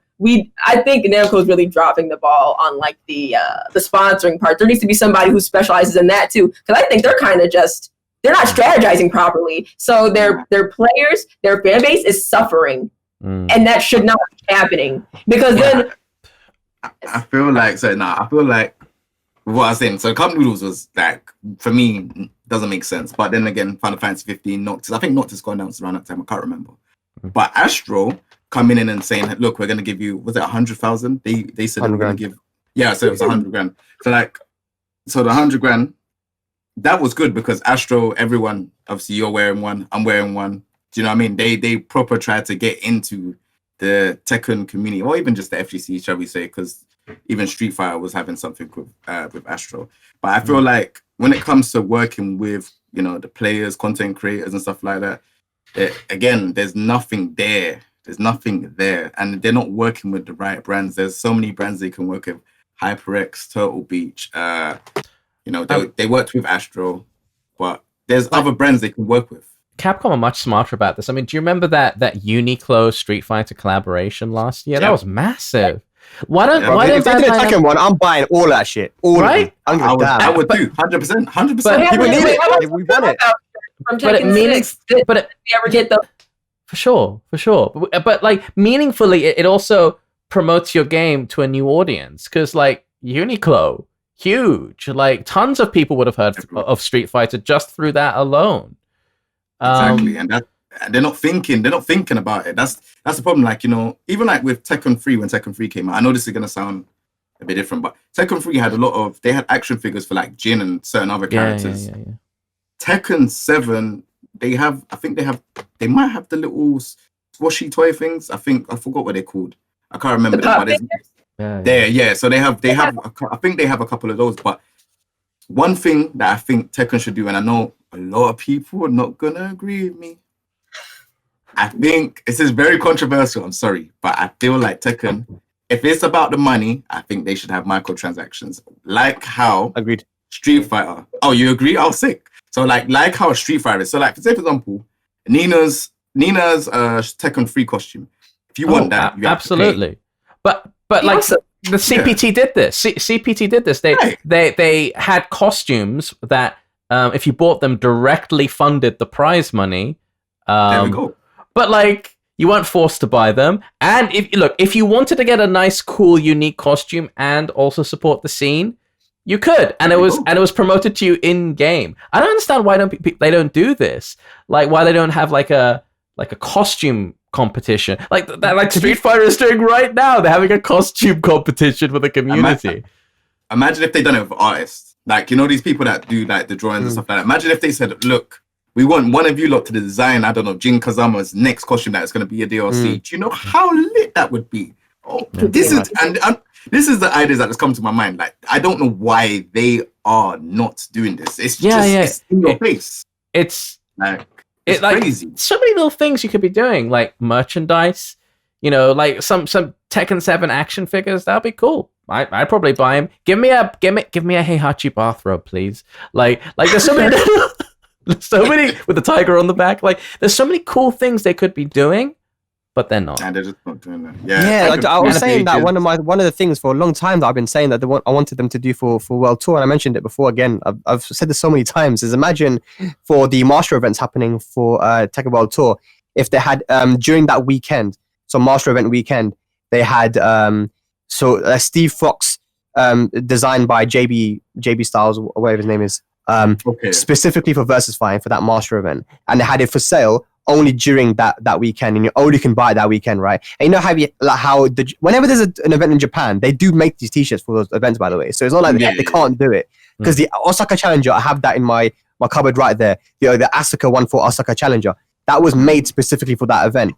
Now imagine if they were to sell these as well, like in just during that weekend. They could sell a bunch of these t-shirts, and they had an Eddie one for a South American event or something. Like, it would just be so sick. And Lily for France. Like, I don't know. I just thought that was something that would be really cool. And it's just like, in generally speaking, there's just no merchandise. And the only thing they do is when it's Tekken World Tour Finals, they give a little bit of stuff out there. Like this bag, for example, they gave this out for the World Tour Finals. I know us guys were there, all of us. The and they gave this bag out. They gave you the Roadman pouch, yeah? Yeah. And some badges and stuff. With no, that's a brilliant idea, though. I think that's a brilliant idea. If like, say for example, when they do the next Tekken World Tour 2021, if COVID is not a 10-0 matchup, if they do it, what they should do is wherever you go, Japan should have that type of merchandise for like a Japanese character. Obviously, Lily, France, boom, like, or on Korea. Yeah, just certain different things like that, just so that you can buy it. And if they feel like the microtransaction thing, I'm telling you from now, if they actually do that, I feel like Bandai Namco will be so much better off. I'm telling you, and I'm a person I've been saying no for years, but when I look at how Street Fighter's developed and done the seasons and bringing characters and all of this stuff, it makes me realize that, if they did get funded more, if Bandai Namco got funded more, that means they can have more people in their camp that can help them with these things rather than them getting it wrong for so long, if that makes sense. Yeah. I feel like Namco's given us too much. To be fair to them, I think they've been really generous. Very generous by giving us a lot of this stuff for free. Like, look at all the costumes they've given us. I was actually on one of my streams, I was looking through the costumes of a lot of these characters, a lot of presets they've added in, and I'm like, raw, this preset is sick. Imagine for these presets, they didn't just give them for free. They actually said, hey, if individually and as a pack, you can buy these costumes. And I know for a fact, if you are Eliza Main, Lily, Alisa, Ganyru, whatever, yeah. If you main that character and they say, okay, you pay a couple of dollars and you can get a special costume just for that character, that really shows that, yeah, I would pay. Hey, Eddie, Kazumi, whatever, there's a special, really sick looking costume. A lot of these presets do look really nice. And that could separate me from other people by saying, hey, I've paid specific money to this character just to get this costume because I main this character. Just like Zulfikar said in the chat that there are 22 costumes for Chun-Li alone that you got to pay for. Like, that's insane. Of course. Why do they think that we wouldn't pay for it? I'm ready to give my money, man. I'm ready. I paid for all 20 outfits for Elisa Xiaoyu. I paid for the whole cast. Like, but you got to give us something. I think there needs to be better, management of these. I think there either needs to be a change in, the team or the company or some fresh ideas, some new faces. I don't know, the people who are in your scene and creating content. But I think there's pride. I think pride is a really big thing as to why, and outdated ideas are the reason why. This is the model. Yeah, it's the model is outdated. Yeah. The fact that they literally, and I don't know why they don't do this, literally use the fighting games around you as an example. Oh my God, Street Fighter is such a big example of how successful you could be in microtransactions. Microtransactions, yeah. Yes. You know one thing they haven't done yet. One thing that no fighting game's done that they should look into. You see, all these new shooting games, these battle royale games.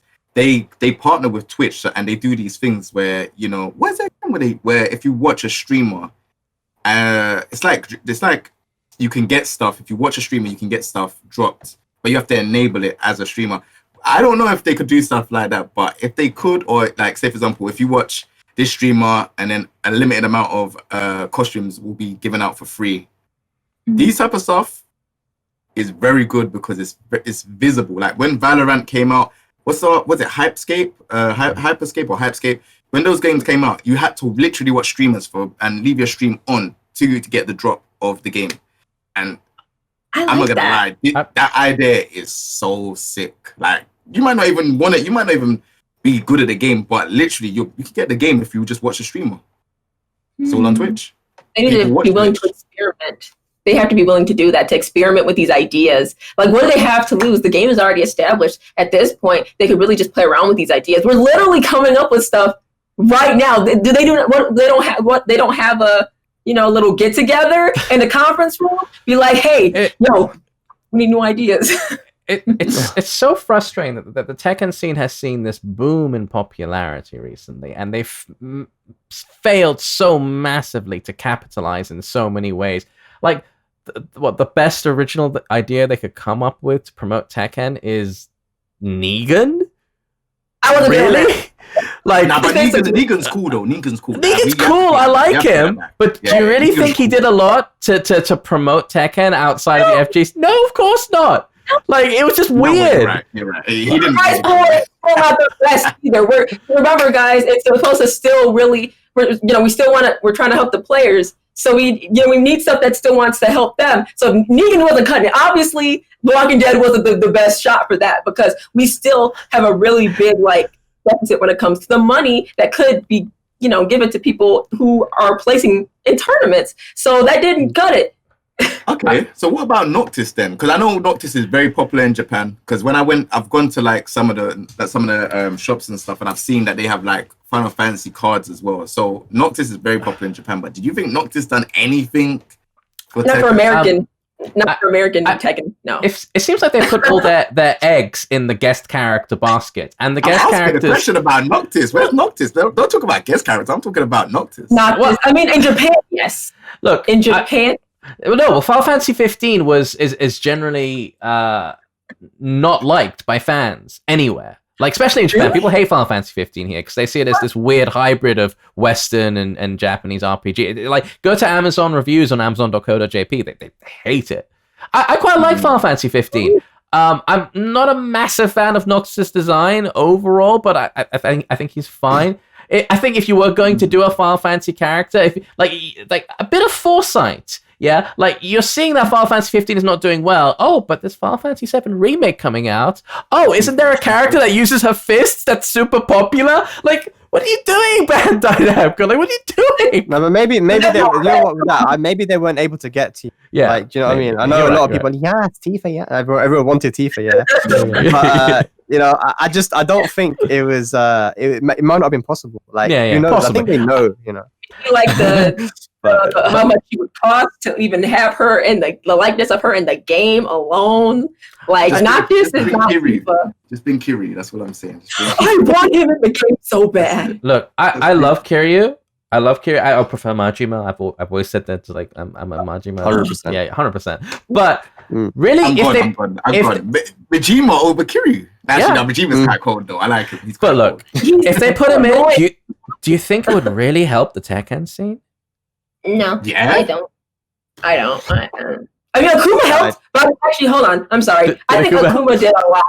I think Akuma was initially so exciting.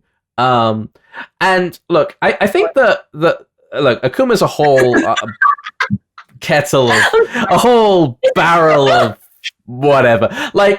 I still feel that this is a weird opinion to have, but look, so many people hate that character, and there are lots of good reasons to hate that character here. But I think the way they dropped the ball the most is they made him really awkward to play. Yep. He's I don't understand why they made this guest character so insanely hard to play. His execution is off the charts. I know a lot of people well, this character is broken. Look, again, 99% of you do not play that level of Akuma. These people do because they're competitors. Yeah, but you guys in the chat, you probably don't. Yeah, so when people are yeah, Akuma's destroying the sanctity of this game. I'm sorry, but you probably haven't played a decent Akuma. Bro, even people who do play the game are saying that too, bro. Yeah, because they know that feel that way. I got Have you seen? Don't worry, chat. I got you, man. I'm not gonna let Arya shit talk you. Nah, we're all together in this. Okay, No, but we discuss this all the time. Especially pros will talk about Akuma and how the game has really become kind of Oh, sorry. Yes. No, sorry, but I just want to say one thing to this guy. Hard execution is Akuma's identity. I don't agree. Akuma's identity is the fact that he's a Street Fighter character who does things completely differently. I think if they made him a lot easier to play, but also a lot weaker, he would have been much more popular. Really? Are you sure? Because the damage is the reason why they picked that mug, right? Because pretty sure. Because of the damage. Because they ain't trying to use him like that anymore because they nerfed him. Not all of them, but a lot of people dropped him because they keep on nerfing him. Look, so imagine this: like 0.1% of people can actually play Akuma to a decent level. Imagine if he was like, if he wasn't so awkward to play, if his combos weren't so excruciatingly hard, but he also wasn't this menace at high level play. He'd probably be a lot more popular. I thought he was popular. He's popular. No. We're talking about different. At top level play, competitive level, yeah, he's popular. Look, even then, only 10 people use Akuma. Like people have tried to pick him up, but he's a hard character to play. Arslan tried, it didn't click with him. Yeah. Then he picked Geese. Geese is the next step. If you can't do it with Akuma, actually, sorry, let me not give the source away. But if you can't do it with Akuma, you pick Geese because Geese. He's easier to use though. Geese is easier to use, and people have been telling me that. Oh yeah, Geese's execution is. I'm sorry, I'm a Geese mate. But if you can't do it with Akuma, you just go to Geese because Geese is easier, isn't it? So. And it has a parry, and he gets the same reward for that stuff mostly. Exactly, and he's got a lot of damage, so you don't have to do all of that hard execution because Geese is more easier, and I think Geese has more of a Tekken game plan than Akuma does. But, I thought Geese was popular. Remember when everybody and their mom was using him? He is popular still. He's still popular, but he's not used the same anymore. Why is that? Because he's still Geese, right? Not that much has changed, but the amount of people using him is definitely. Let me tell you why. Shall I tell you why? I'll tell you why right now. Okay, this is 100%. This is truth right now. No one can disagree with me right now. Okay, when a character comes out and they are strong, right? When they are at a certain level, if they get nerfed in any way, shape, or form, people drop them. Yeah, that's usually what it is. Look at it.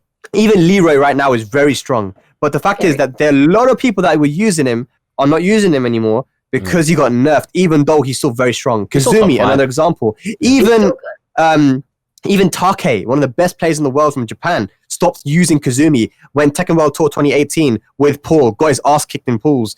And then Arslan Ash won Evo Vegas, and all of a sudden Take went back to Kazumi, and a lot of other people went back to Kazumi. Oh, this character's actually not so bad. Why? Because Kazumi got nerfed from Season 1 to Season 2, Season 2 to Season 3. And so people just drop off. And Speedkicks made such a great tweet, man. It's a gourmet tweet. Yeah, he said, "Do you know what?" He said, I'm paraphrasing here, but he said, just because some people need to know that just because your character got nerfed doesn't mean your character's bad. Right. And a lot of people, I think they think that. They think my character got nerfed, therefore it's bad. No, Geese is still good. Geese won Season 3. Yeah, that's why I think he's Leroy. He's still really good. I don't understand. It seems like, okay, so there's some exceptions to the rule, but yeah, like you said, just because your character gets nerfed here and there doesn't mean that the character is automatically bad.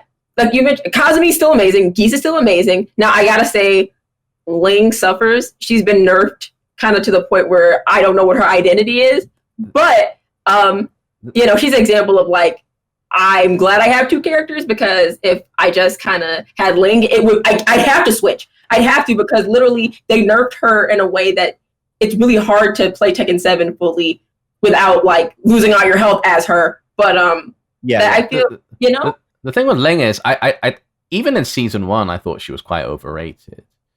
Really? She's good? No, she was really strong. She was strong. Don't get me, much better than she is now. But it's if you're comparing Season 1 Ling to Leroy, it's a completely different story. You can stand to nerf Leroy or fucking Ram a bunch of times, they'll still be super strong.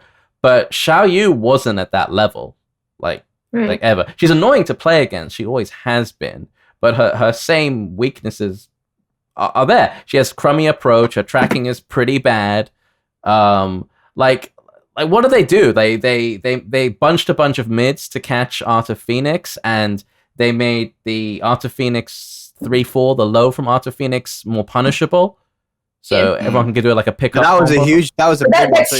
Her down forward one, the hitbox, she needed that because it stopped people from stepping her, because that was her big weakness, was the fact that people could step her to the left. So the down forward one helped catch people all the time. And her 3 in Season 1 was safe, which was an amazing keep out tool, and it had more range. So if I was worried about people coming in on me, I didn't have to. Or if I was trying to approach somebody, I could use my 3 as a safe option. Yes, it was a high, but it was still safe. And so it helped her so much. But the moment they made it like -10, -11, I said, this was not necessary. And then now the things that they kind of buffed on her, they don't help her. Back 2-2?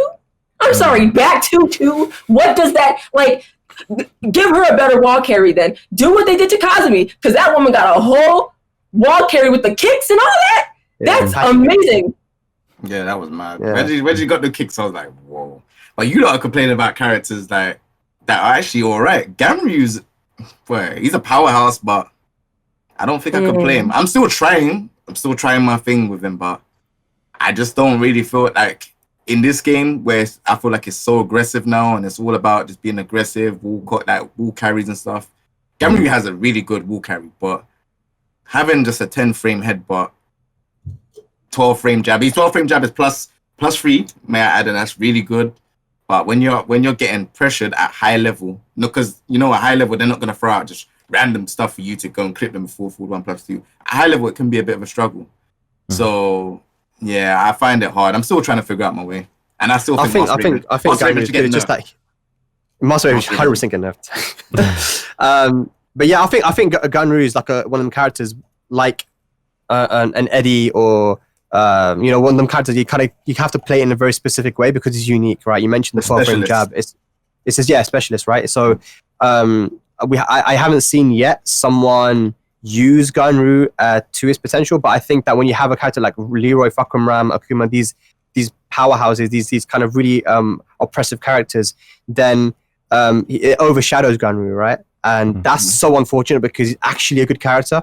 He is a good character. Ganyru is a good character, and has to be used in a specialist way. But why, if you can just pick a Fucking Ram? You know what I mean, like, guys, I just want to ask, because how are you doing for time? Jay and Cuddle.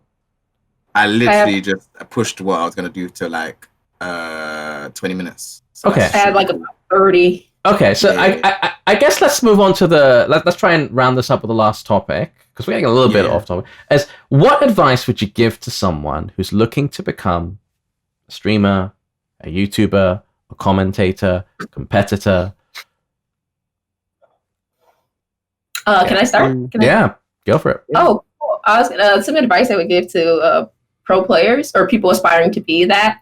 I always say things will happen overnight. I think people are always very fixated on, getting to that spot that their favorite pro player is. Like, they want to get there right away. They want that instant gratification. But I always tell people it takes a lot of time. For sure. And they always ask, how many hours would you say, or how many years did it take for you to become pro? I said, that's not really how this works. It's an ongoing process. But I always say train with people that are stronger than you. Play with people that will analyze you and will be honest about what your flaws are. People that support you. Understand that ranked isn't the end all be all at all. You can use it to gauge certain things, but it is nothing. You have to get out of that mindset right away. There are certain things that you will have to invest in, and and if your lifestyle doesn't allow for that, are you willing to make some sacrifices to drop money on a PC, drop money on pads and things like that. So yeah, I really that's huge advice, and not to take those comments to heart, because people don't know you, and you have to make sure you're focused on the success. The mental part of being a pro is really important, and make sure you attend to that, because that's what you need to become successful. Yeah, tenacity. Persistence, for sure. So yes. So I would say, for someone looking to become a streamer, YouTuber, again, persistence is very important. Be involved in the community. Get involved, meet people. Even if it's online, really ingrain yourself in the community and figure out what it is specifically that you want to do with your content, what direction you want to go in. And one thing that's very important, something that I've spoken to Tendo, I know you guys know about Tendo, he's a big YouTuber. He was doing his GCSEs at the time, and he called me, he said, "Say, Spag, what do I do? I really want to do this content thing, man. I'm not sure what I should do." I said to him, "Look, man, you got so much time to do this stuff. If you're in school, if you're kind of, doing this, I wouldn't tell you to drop out of school to become a content creator and do this stuff. finish your schools, focus, put your head down and finish your studies. And then when you come back, you can go ham with the content. Arsenal Ty, shouts to him as well, because he just finished his university, and that's why we're seeing him stream and do all his YouTube stuff again. But you know what? He actually did put everything away. He put everything aside, and he finished his studies before he went back and did his thing. And myself as well, like, not many people know, but when Tekken 7 came out in 2017 June, I had the bar exam to take the next month after that. So I could have just like, and I was very involved in like the pre-release stuff and tournaments and content and stuff, and I could have posted a lot more YouTube videos, but I thought to myself, dude, I want to put my head down. If I pass this bar exam, that sets me up for life now, and so I need to put my head down and focus on my studies. When it's done, I'll be back. And I came back organizing tournaments, flying around the world, commentating, doing content and stuff. So I think if any of you guys who are watching now, if you want to be content creators, sure, 100%, it's good. It can be very lucrative and fun. But if you're in school, focus, put your head down, set yourself up for the future, and then when you finish all of that, then you can start with your content. There's this sort of insane mentality I've noticed with you Zoomers these days, is that there seems to be this idea that unless I've made it by the time I'm 25, then it's all going to shit and I'm never going to be a success. It's like, it's not a race. It's not a race. Like, life is not a race. You got plenty of time. Yeah. Yeah, of course. Yeah. I feel like people have all this pressure, and I don't know where it comes from. It must be some kind of societal pressure, but like, I didn't get into content creation until I was 30. I'm 34 now. So, and like, I brought my experience from other career paths into my videos. Like I just said, I have like nearly a decade's worth of experience as a teacher. I taught myself how to edit, for example, but like I can see little experience I've gained from life and careers from all over the place funneled into the content I make now. But like, what I'm trying to just underline here is like, don't have a plan, but at the same time, don't beat yourself up over it if things don't go exactly the way you expected them to. Yeah. I think, just touching on what you lot were saying, content creation, there is no time. There is no like, oh, if you're 25, if you like don't make it, or if you ain't got this amount of subs, then you should just pack it in. Yeah. I think the best thing you lot should do, because I've been doing content creation for a long time, and I think the best thing that I've started to realize like lately is it's the people that you have around you. You need to have good people around you. Doing it by yourself, it can be lonely. And if you feel like sometimes like you feel like giving up, that's the hard part, because you need people around you to pull you up and say, hey, look, like this is how you should do things. Be open to, people criticizing your work. That's another thing. You definitely need to be open to that, so that you can improve as not only a person, but as a content creator. And yeah, just depending on how hard you want it, because there's that my story is a bit different than probably most other people. Depending on how hard you want it, depends on how hard you go. So my story is, when I first started off, I used credit cards to get some of the stuff, just to get like, just up and running PC, monitor, everything. And I would literally just paid it off, and I was literally just going hard with the content, hard. This is when I was around the first time I was starting, and literally like just thinking back at it, it's like, raw, like I actually really did want it to make something of this really hard. And yeah, like even now, like just when you want something, you just go for it. That's the one thing. So just, it depends on how hard you want it. If you want it, you will do it. There would be no questions asked. You will go out and go and get the stuff. You will go out and go get a camera, whatever, and you will do it within your budget. Everything else can come later. If you got an iPhone, like an iPhone 10 or stuff, you can do this stuff on your phone. You could do a reaction on your phone. Get a tripod. I got the iPhone here. Boom. Watch what you're doing. Screen capture. That's your video done. For sure. Intro, outro done. If you want an intro, go on Fiverr.com. Yeah. You could go on all of these things. If you want to overlay, there's people around. Like, guy to Rush does overlays. He's a really good person. Go chat to him. Like, there's so many people around now. Like, back in the day, there wasn't these people or these sites that do things. Now you've got all the people that you can go to go and get things, and you can make it happen. Like I didn't know how it is. I never got no guide or no blue. There's no blueprint to this. Just have fun. Do what you want to do and just have fun. Yeah. Yeah. I don't. I mean, speaking purely as a YouTuber, there's not one set route to becoming a YouTuber. There's lots of different people have done it in lots of different ways. But I think the most important thing is what I said earlier is create the content that you want to see, and try to just be genuine to yourself. Like, I think social media has made it very, very easy for us to compare us to one another. Like, oh, this person has this thing that I want, and oh, they've reached this level of success, and that adds to this sort of self-defeatist mentality that I was mentioning earlier. And also, it makes you want to emulate other people when that's very rarely a path to success. Like, create the content that you want to see that's genuine to yourself. And as King J was saying earlier, be open to criticism. Always try to self-improve whatever you create. Like, I hate watching my own videos, and I'm not 100% happy with any of them, and I hope I never will be, because it's that drive that pushes you to make something better and better. Level. Right. Mm-hmm. I think the day that I create a video, I'm like, well, yep, that's perfect, job's done. That'll be a sad day, but I don't think that'll ever happen. I mean, there's times when you can say that, you know what, I am proud of this video. You can't beat yourself up the whole time. For sure. Don't get me wrong. I'm proud, but at the same time, there's always something I think, I could have done a little bit better. We could have tweaked that around. Critic.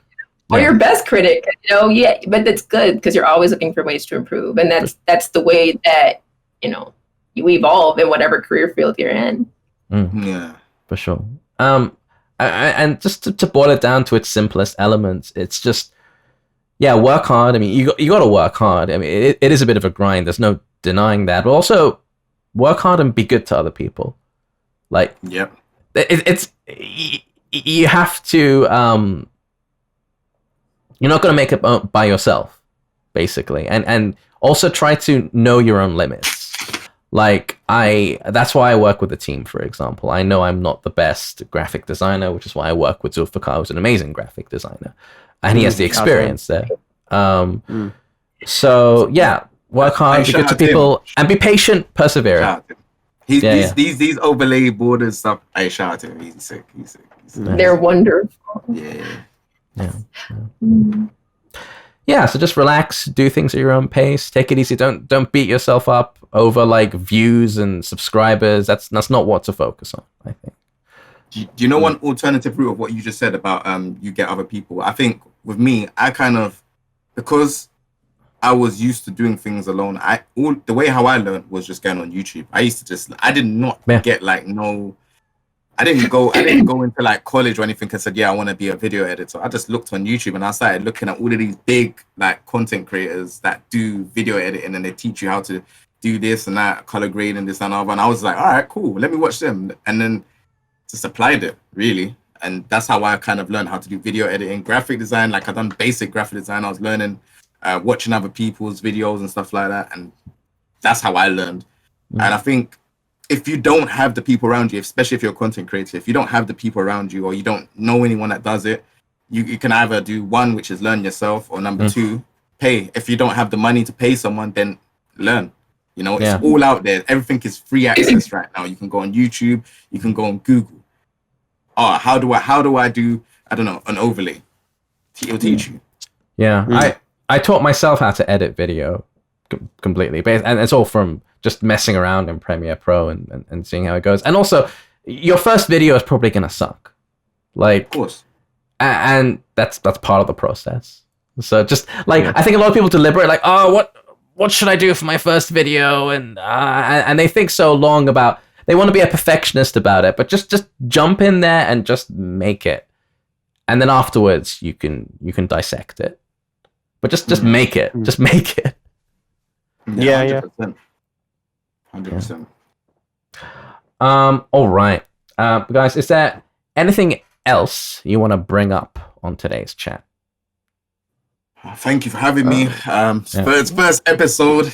It's been long overdue, but for sure, man. I've been wanting to have you on the show for a while now. So thank you so much for making the time. It's been a real pleasure to have you here. Yeah, thank you, man. Thank you for having me. Thank you for the opportunity. Shout out to everyone that's on Spag, Cuddle Core. Yeah, shout out to you lot, and shout out to everyone that's watching. Really, really appreciate it.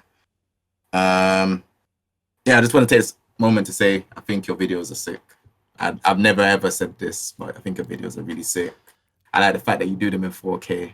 My PC would die if I tried to do it in 4K, so I ain't even tried that. But I appreciate that. Was an investment. Thank you. I really appreciate it. And your videos too. Like, I've always loved how kind of off the cuff and natural and just genuine they are. That's something I really respect.